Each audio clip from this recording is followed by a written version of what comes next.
Welcome to today's webinar session brought to you by Uppsala University and Shiksha Study Abroad. This is an informative session on the courses available at the university. Before I move further, I would like to introduce our presenter today, Okem, who is the head of the recruitment at the university. It's a pleasure to be able to talk to you guys in India. The time in Sweden right now is early afternoon. It's 1:30 on a lovely Thursday afternoon with a nice summer day, actually, with 25 degrees Celsius or something like that. But good afternoon or almost early evening for you. I'm going to spend some 30 minutes talking about Uppsala University and what you can do here. I will focus on master studies. However, I can also talk a little bit about bachelor studies. The reason I'm focusing on masters is that we have very few bachelor programs, but we have 130 different master directions to go. So I'm going to focus on that. But if you're interested in bachelor, just let me know. We'll take that up also, of course. So Uppsala University has been around for a while. We were founded almost 550 years ago. We are going to celebrate our birthday in a couple of years here. It was founded in 1477. It's quite a large university for Swedish standards. We have today approximately 54,000 students. Around 1 in 10 is an international student. Around 2,000 of our international students are studying for a full degree program.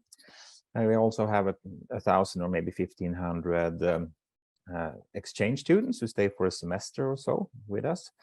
And the rest are PhD students, and I think we have around 1,000, 1,500 of those also. As I mentioned, we have very few bachelor programs so far. More are under development, but currently we have 6. But we have over 120 different English-taught master programs in all in all.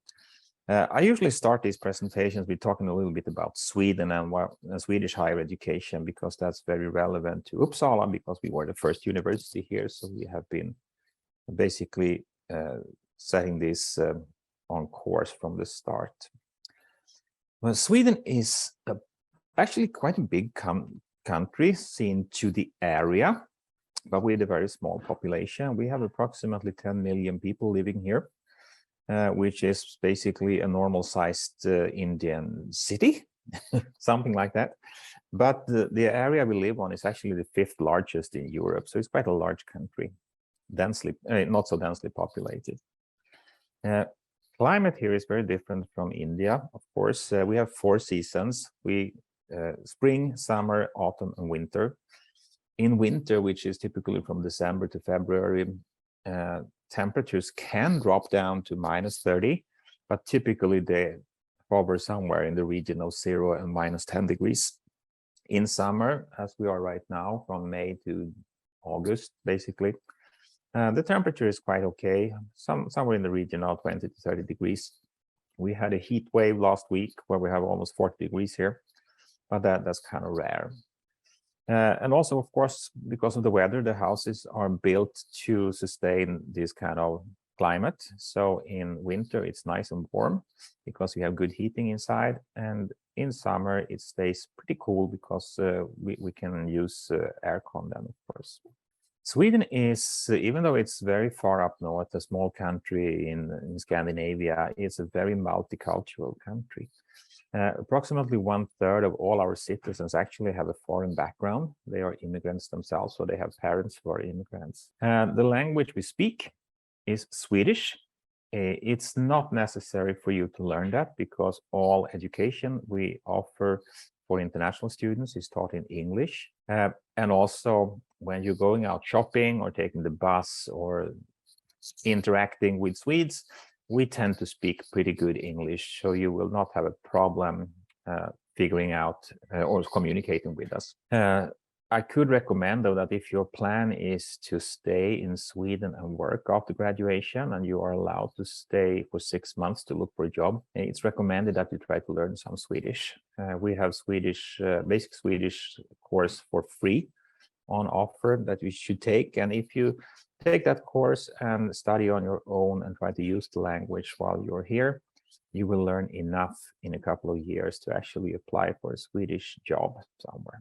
Sweden is actually a very, very innovative country. I don't have the latest update from 2021 yet, but in 2020, we were the most innovative country in Europe, and we are typically ranked among the top 3 most innovative countries in the world in the Global Innovation Index.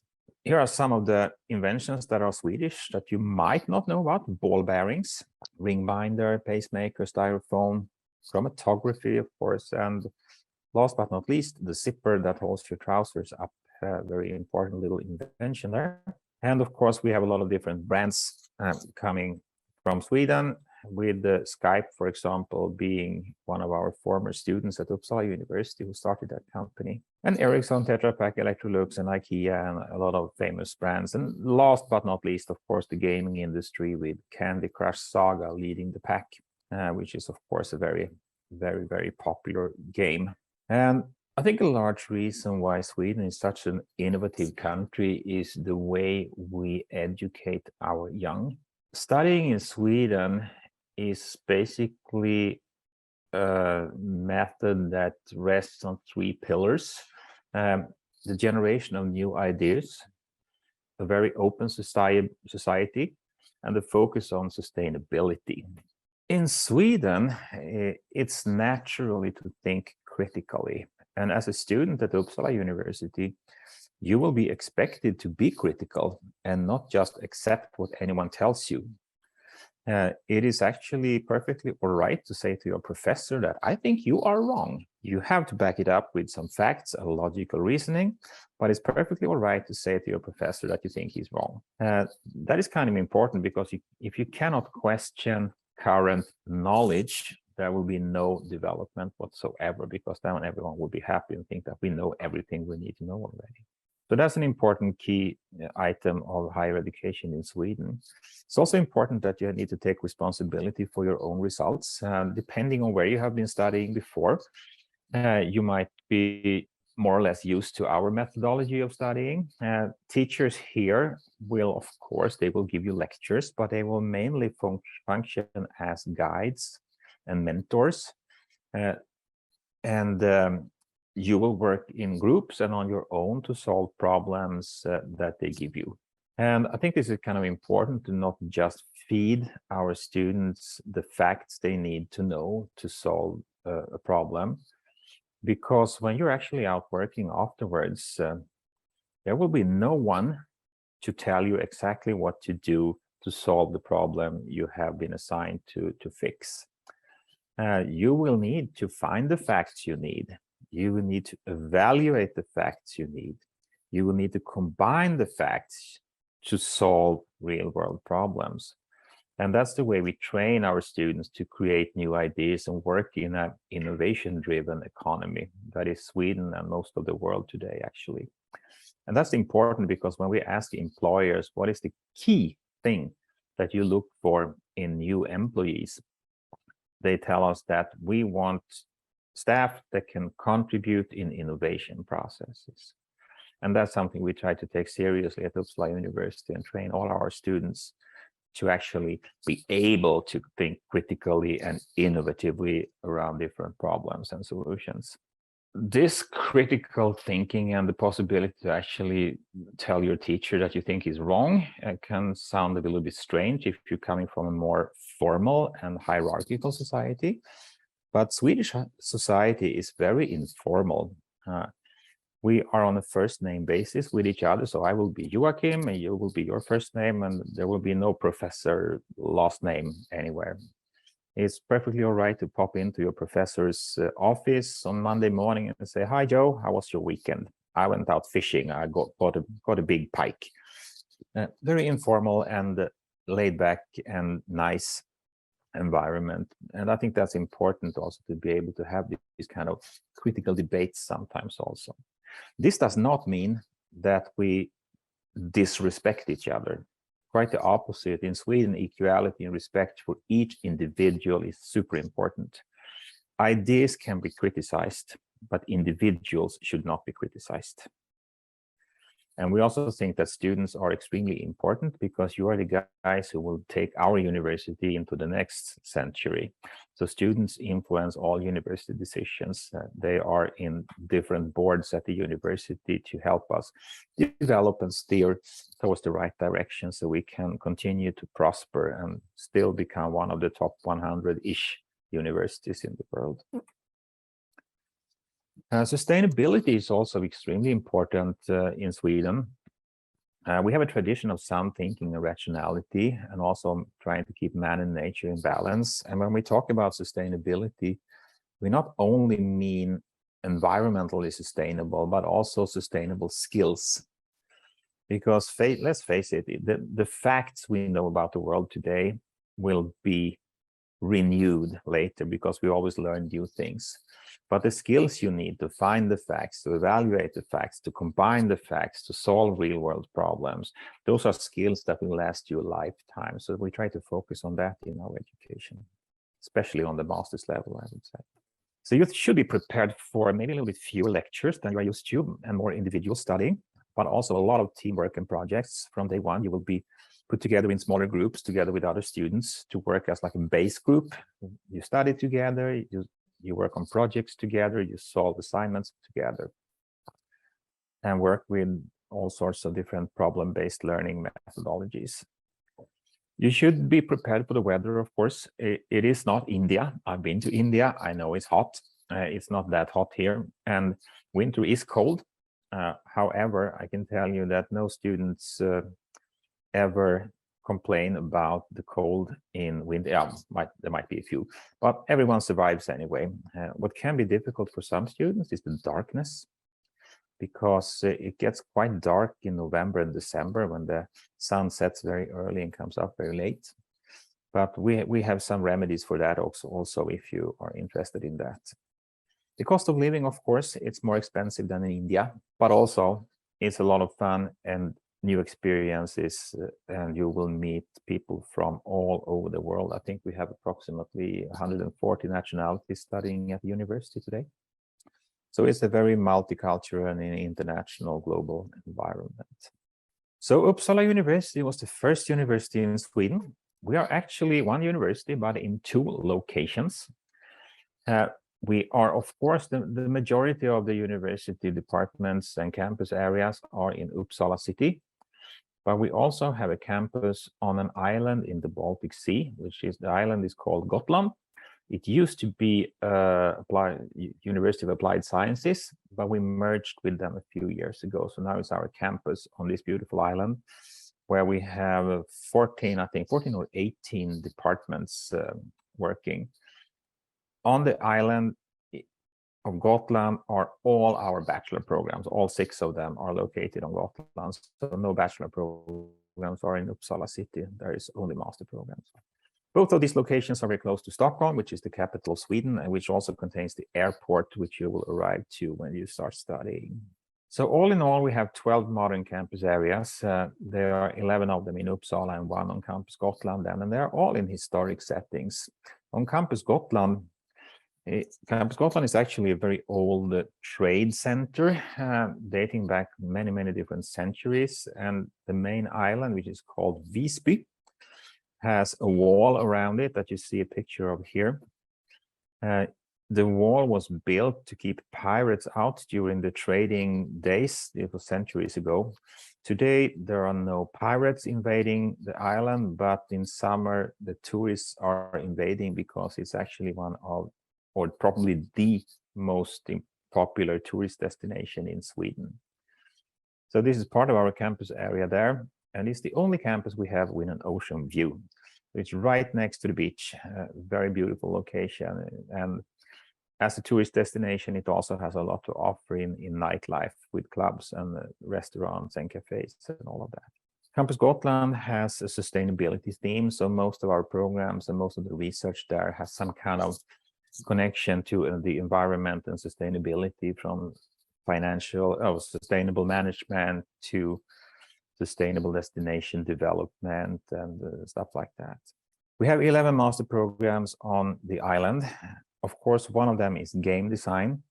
We also have 3 bachelor programs there in game design, one focusing on graphics, one on programming, and one on project management.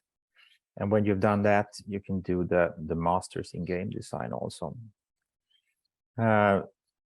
I'm not going to go through all the programs we have. You can check that out on our website later. Sustainable nature-based destinations is a very interesting program also for many students.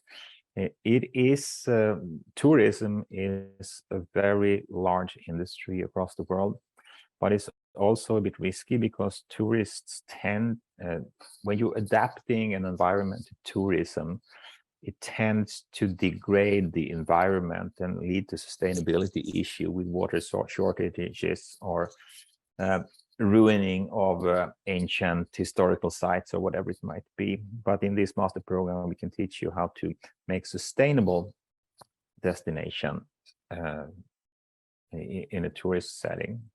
Wind power project management, of course, is popular also. Sustainable management and all sorts of other programs in this field. You can check them out on our website.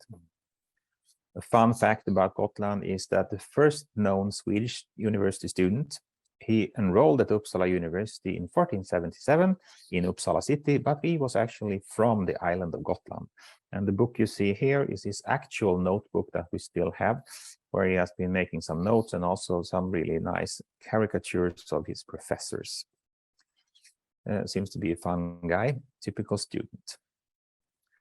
So Uppsala city then is not a big city, but we have, with the university is spread all over town. All in all, we have 11 campus areas, and each campus area usually focus on a particular topic, like economy or political science or teacher education or something like that.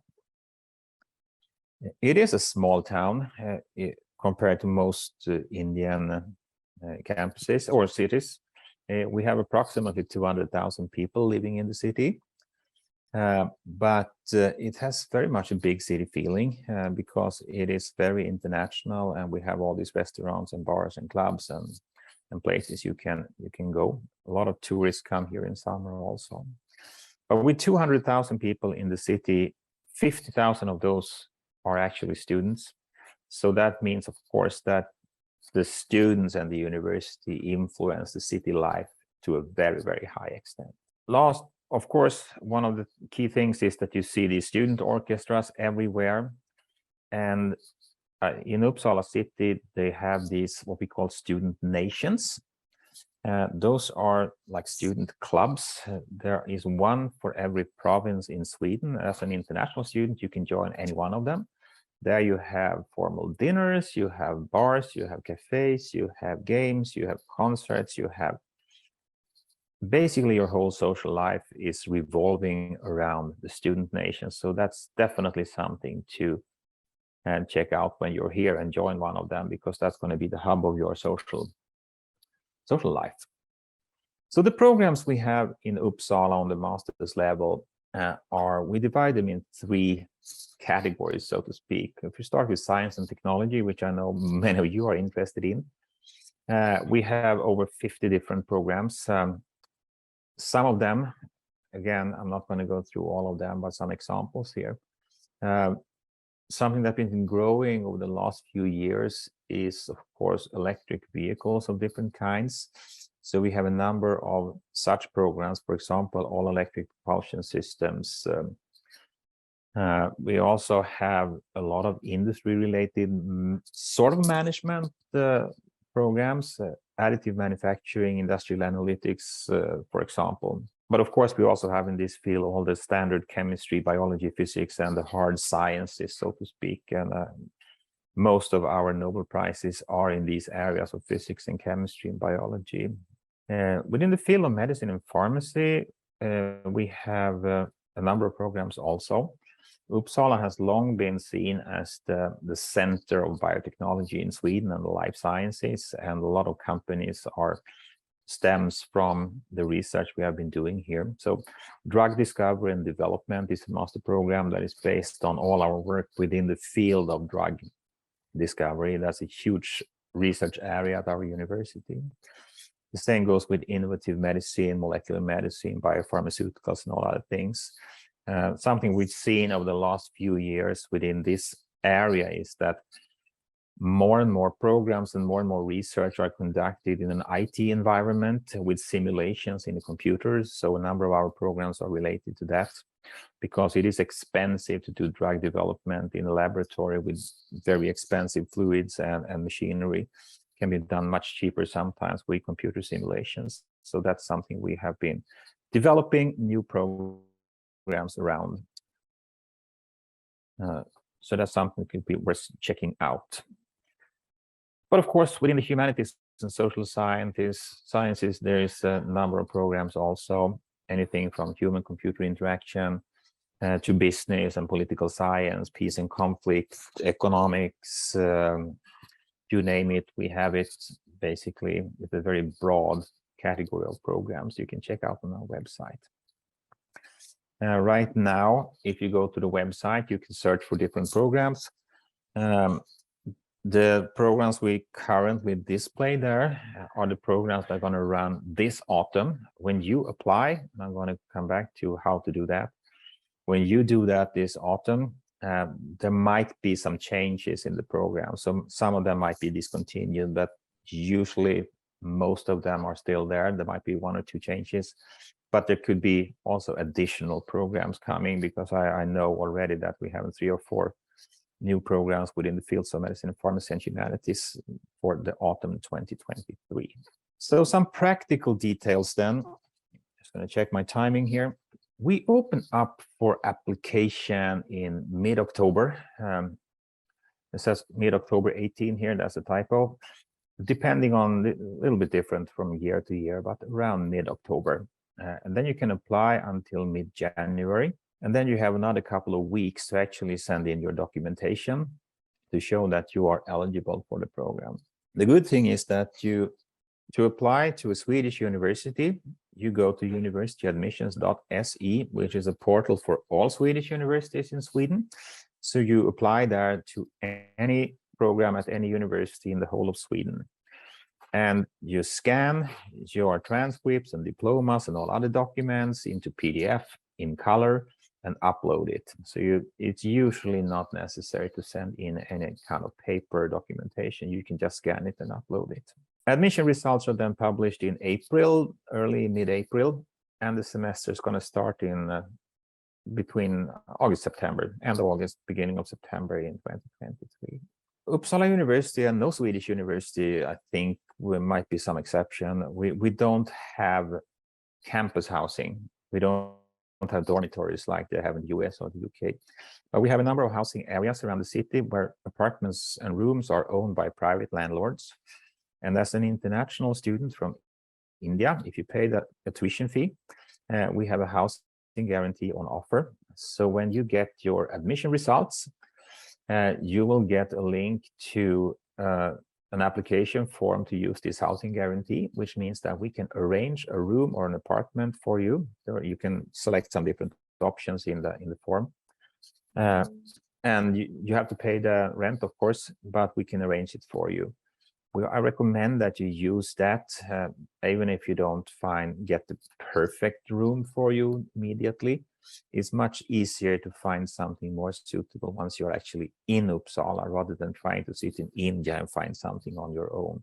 So just let us help us with that. We don't charge any extra, so the rent is absolutely the same as if you would try to find it on your own. So it's going to be no different. We have no overhead charges in that service.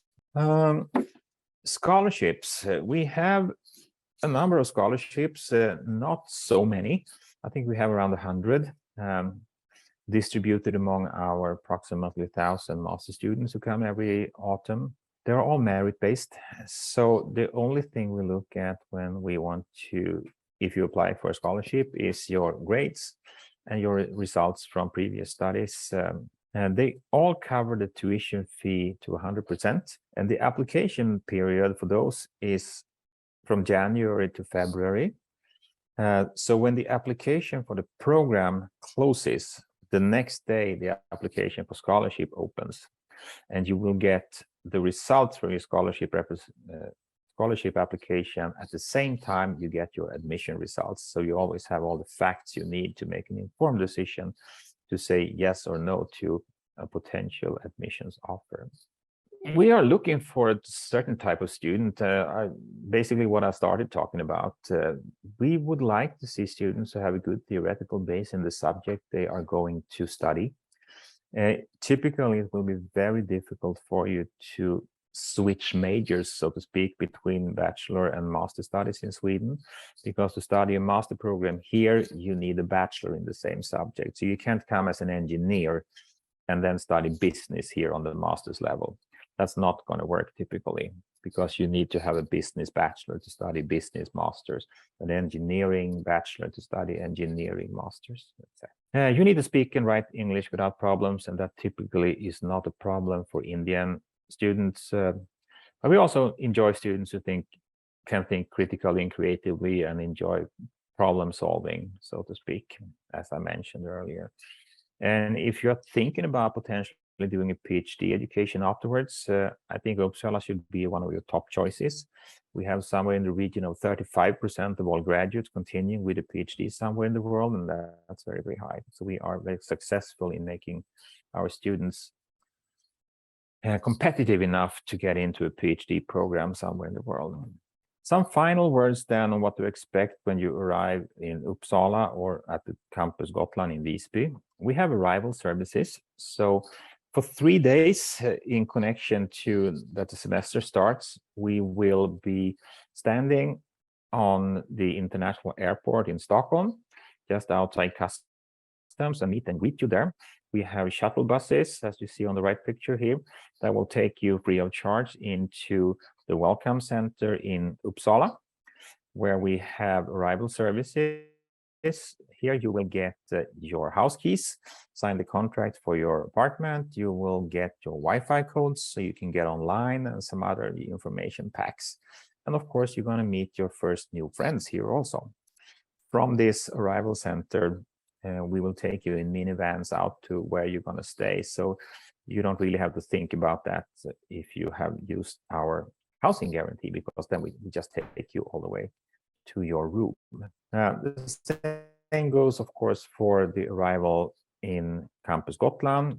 They have the Visby airport, there we will have minivans picking you up also, and you will all get information about that in good time before it's time for you to travel.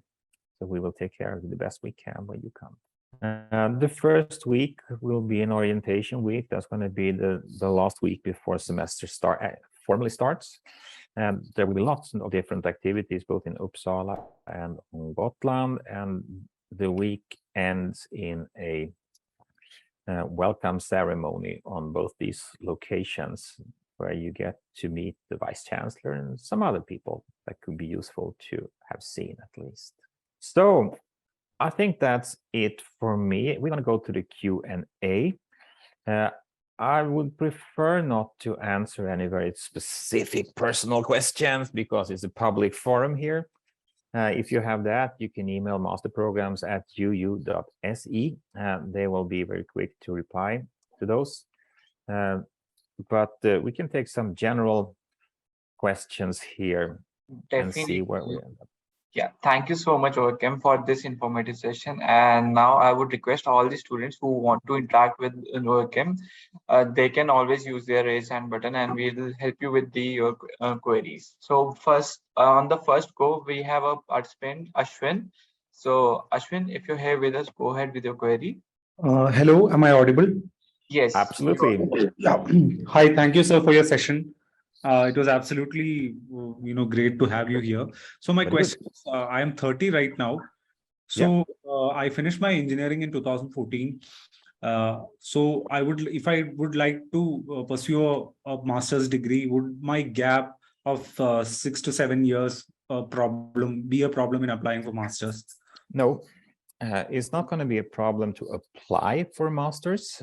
Because we don't care when you graduated from your bachelor degree. Okay. But I would recommend that if you get admitted, you try to brush up on your foundational engineering skills.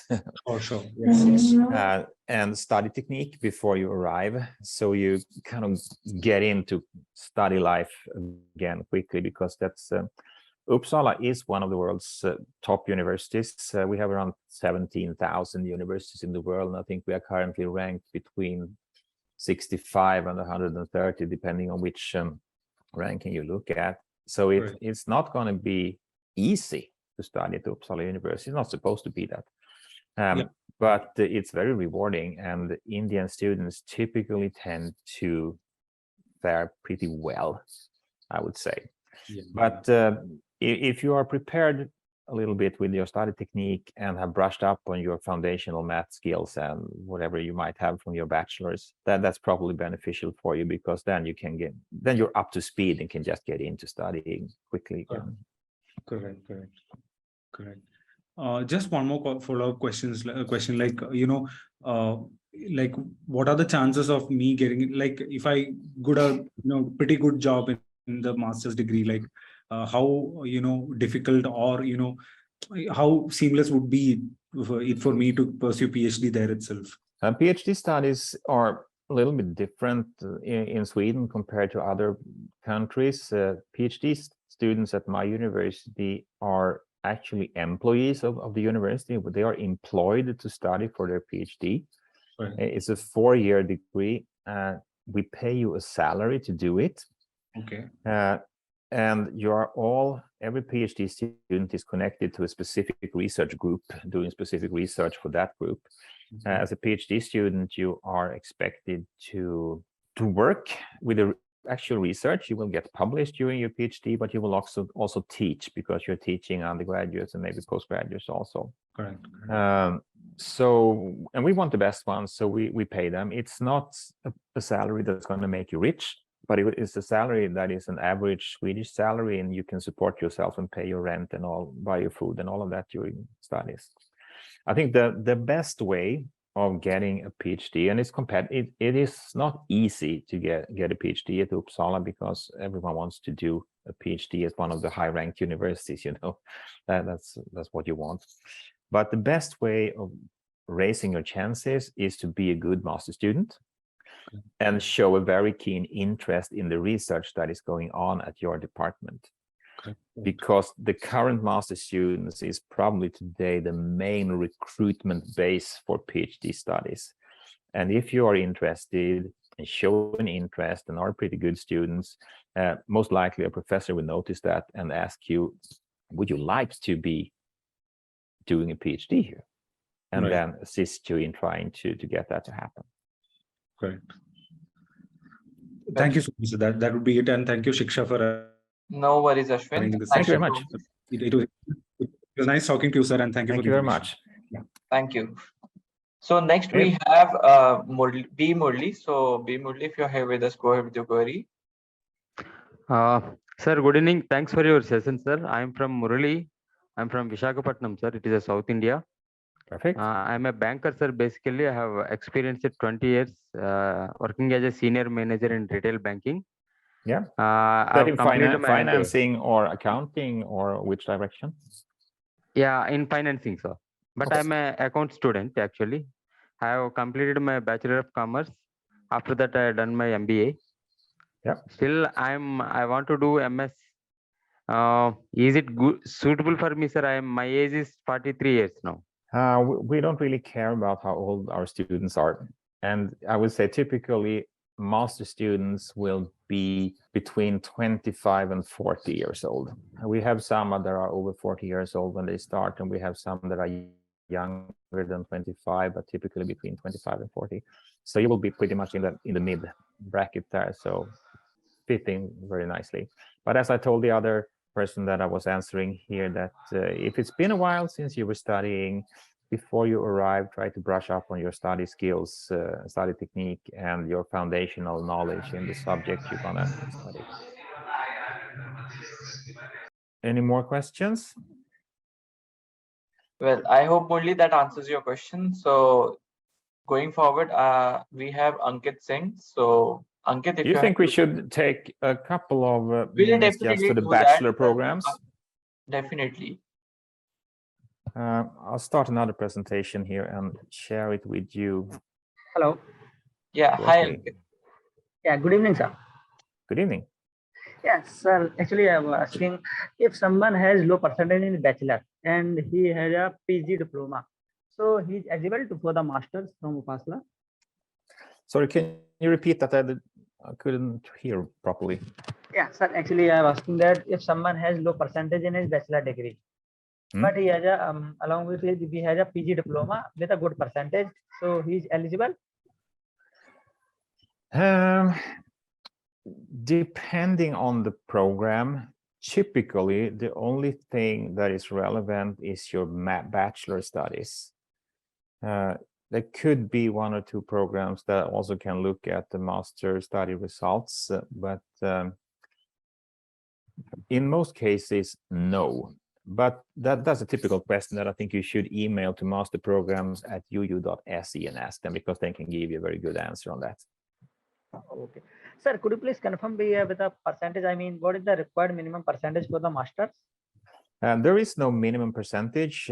Every year you will be competing against all other applicants for that program, and we will admit the top ones, the best ones, and the number we need to fill the seats in the program.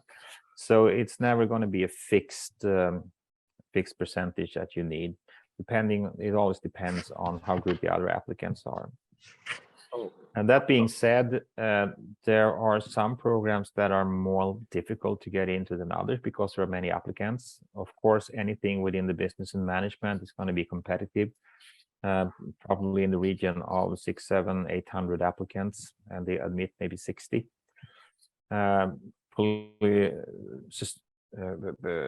do we have more? Peace and conflict studies and sustainable development are also very competitive, with several hundred people applying.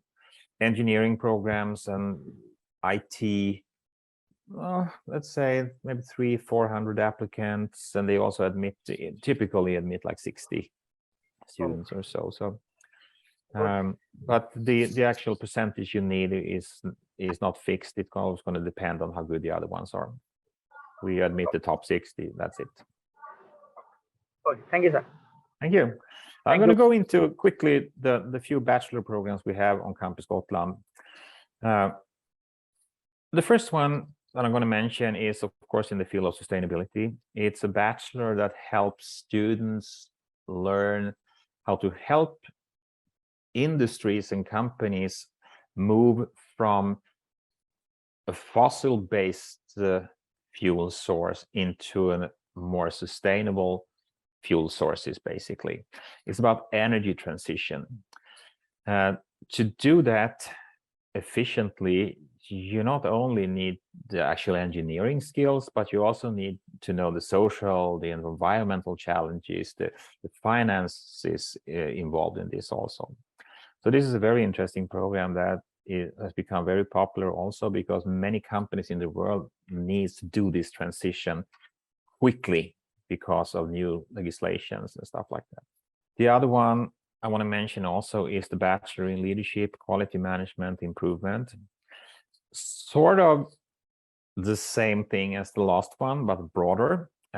It's about approaching business development as not as a game where someone loses and someone else wins, but creating win-win situations in the business world and approaching development of your business, taking into account both social, ecological, and economic sustainability with a long-term perspective on development and improvement. This is a management program that is creating leaders that we think, business leaders that we think are necessary for the future, because we need them to be well-rounded and understand both environmental sustainability, financial sustainability, but also social, corporate, conscious factors and stuff like that. So that's also, all these programs are 3 years, by the way. Sustainable development in industrial engineering, of course, is very popular also.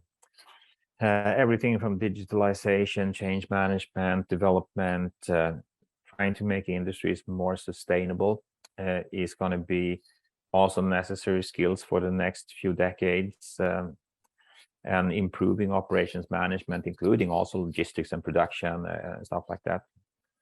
And basically creating flows between all the different activities that an industrial company is performing is going to be important. And this is something you can do for 3 years and learn how that works.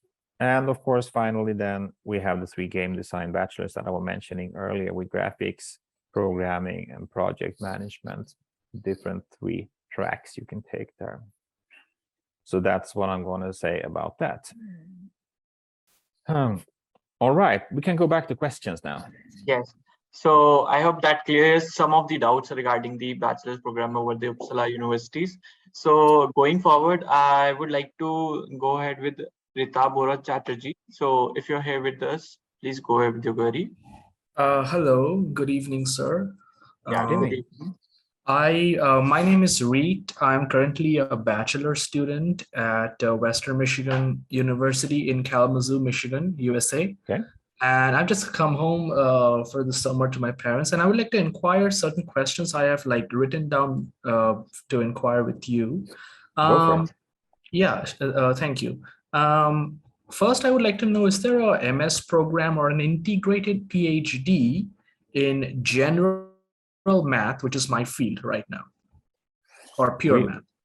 No, we have a master program in mathematics, which has 3 different tracks: financial mathematics, statistics, and pure or theoretical mathematics, so to speak. It's not integrated into a PhD program, but of course, most of the students who actually take that master's, they continue with a PhD in mathematics somewhere in the world. Okay, thank you. And I would like to know, is there like for the admission requirement, is there like a requirement for the GRE, general art subject test? No. Okay. We have on the business programs, there is a requirement on a recommendation to do a GMAT test. It is a recommendation and not a requirement, but it's in reality, if you don't do it, you're not going to have a chance because they are selected first. Okay. But a GRE is not necessary for these programs. No, we only look at your transcripts and diploma from previous bachelor studies. Okay. Okay. Thank you. And can I know how long is the course duration for the MS? 2 years. 2 years for all the master programs. You can finish in 1 year. In most of them, you can select yourself to do a 1-year master only. The main reason then, the main difference is that on the 2-year program, you spend the last full semester doing your master thesis. If you select to do a 1-year program, you only spend maybe 1.5 months or something, 6 weeks to do your master thesis. So it's going to be a smaller one. Okay. Okay. Thank you. And if I recall correctly, the admission is in the autumn season, right? Yes, that's correct. So when you guys apply, you will be studying in end of August 2023. Okay. Okay. I think I'm good. Thank you for your time. Otherwise, just email us and we will be there to answer your Okay. questions. Okay, sure. Thank you. Thank you. Thank you a lot. Now next we have Premjit. So Premjit, if you're here with us, please go ahead with your query. Good evening, sir. My name is Premjit Nag and I live in Odisha. So my question was like, I've just finished my A-levels. So for studying in bachelor's, like what are the scholarships range that are available now? Like, and my general question was like, is it possible for a middle class student to study in Uppsala University? Of course, we don't really care what kind of social class you come from. We have people coming from all parts of society. The only thing we are interested in is your grades from previous studies, and from bachelor studies, that's going to be from your high school diplomas and transcripts that we look at. I'm not an expert in the bachelor requirements, so that's also something you might want to email us about. You can email either master programs at uu.se or bachelor studies at uu.se. Both works fine. So like, so what is the equivalent for like, we have in India, we have +2 equivalent for bachelors, for doing bachelors. So in Sweden, I don't know, like, what is the equivalent for bachelors? That is exactly what I'm not quite sure about. So that's why I recommend that you email us about that, because then my support team with the admissions office can give you a straight answer on that, because I don't know, and I don't want to guess. Yeah. Thank you, sir, for your time. Thank you. Thank you, Premjit, for your question. And now we have Priyanka. So Priyanka, if you're here with us, go ahead with your query. Hello? Hello? Yeah. Hello. Hello? Am I audible? Yes. Yes, Please. absolutely. I'm really sorry about the technical issue. No problem. Hello, I'm Priyanka Anand. I'm doing a degree in BTech Artificial Intelligence and Data Science. I'd like to know if there's like any courses in Uppsala University related to data science or data analytics, if possible. I've gone through your website a few times, and I'm probably going to join in like, late 2023 or early 2024. I mean, that's what my plan is right now. So it'll be very helpful if you, if I had an idea, if you have any like data science courses in your college. Yes, we do. I was just checking here. We have a master program in data science with a few different tracks within it. Most of our programs are quite broad, but you specialize within the program. So within the master program in data science, you can study, for example, data engineering. You can study machine learning and statistics, or you can focus on image analysis and machine learning. So there are a few different things there. So if you go to our website and look under master programs, there's a little search box, and if you just type data there, you will find the number of programs that we have in this field. I hope, Priyanka, that answers your question. So now I would like to pick some of the questions from our chat. So participants have been asking that, do we have mechanical engineering in university? No. Okay, great. Well, it depends on how you look at it. Mechanical engineering is a very broad subject, and typically you talk about mechanical engineering studying a bachelor program. When you come to the master's level, it's going to be more specific, focusing on, for example, in our case, electric vehicles or something like that. Okay, that makes sense.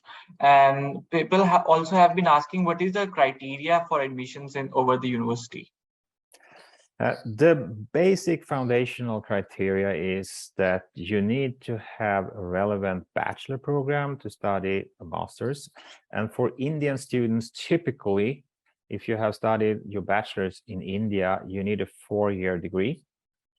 There are some few exceptions to that, where you can have a 3-year degree plus a postgraduate of some kinds, but that's in specific subjects. But that is also something you can actually, if you go to the universityadmissions.se, the site I mentioned where you can apply for all the programs, there you can actually find a specific eligibility criteria for India and every other individual country in the world. So you can see that what the basic requirements are. And typically that's going to be for India, a 4-year bachelor. The English you get automatic because you are Indians and the English is your second language. So you don't have to take a test for that. That's good news for everyone. Yeah, good news. And there will most likely, most of the programs also have some specific requirements that you, for example, need 15 credits of statistics or 15 credits of chemistry related subjects or something like that. But that can be read on each individual program description. There's going to be mentioned there exactly what the specifics are. But for your bachelor, then you're good. Okay, that totally makes sense. And also, people still have doubt regarding the scholarship at the university, to how to get the scholarship and what is the procedure for scholarship. Yeah. Can you clear on that? Absolutely. We have a number of different scholarships. They are all merit-based. And when you have applied for a program, and you will apply, the deadline is typically January 15. On January 16, you will get an email saying, thank you for your application. Here is a link to the scholarship application. So you get a link directly to an online form where you apply for a scholarship. The application for that is basically done in the same way as an application for the actual program, in that you send in your transcript and diploma, which you have already scanned, and the motivation letter telling us why you think that Uppsala University will be a good choice for your future career. Okay. So I got this interesting question that Shannon wants to ask, that are non-EU students required to pay the tuition fee and semester fee while doing a master's at Sweden? Yes, that is correct. There is an agreement within the European Union that all citizens within an EU country can study at another EU country on the same premises as that country's nationals. So in Sweden, all education is paid on the tax money, so we study for free if you are Swedish. So that means that all other EU students can come to Sweden and study for free. But people outside of EU, for example, Indians, then have to pay the full cost of tuition. Tuition fees at Uppsala University range between 10 to say $16,000 per year. It's a little bit cheaper to study humanities and social sciences, and a little bit more expensive to study physics, chemistry, engineering, and the more hard sciences, so to speak. So somewhere in the region of 10 to 15 or $16,000. If you go to our website and find the program, you will see the actual cost there also for it. You pay it one semester at a time. Okay. So I hope that's clear on the fee structure to everyone. Again, one of the most common questions which I can see on my screen is that do they need to go through some sort of test to get into the universities? So yeah. No tests. The only thing is for business studies that they require the GMAT test. Okay. You can do it at the test center somewhere. Okay, great. So I guess we have almost covered most of the common questions, and a few are specific, which you can definitely address over the emails. So thank you so much, Joachim, for this informative session. And I would like to thank all the students for being such a vivid listeners to our session. And any few words you want to convey to them? No, not really. I mean, Uppsala is a well-known university, and I think what you should, the most important thing for you to figure out is what you want to be in the future. There are students who come to Uppsala because we are Uppsala University. They don't really find the perfect program, but they want to study at Uppsala University. So they take something that is not exactly what they want to do.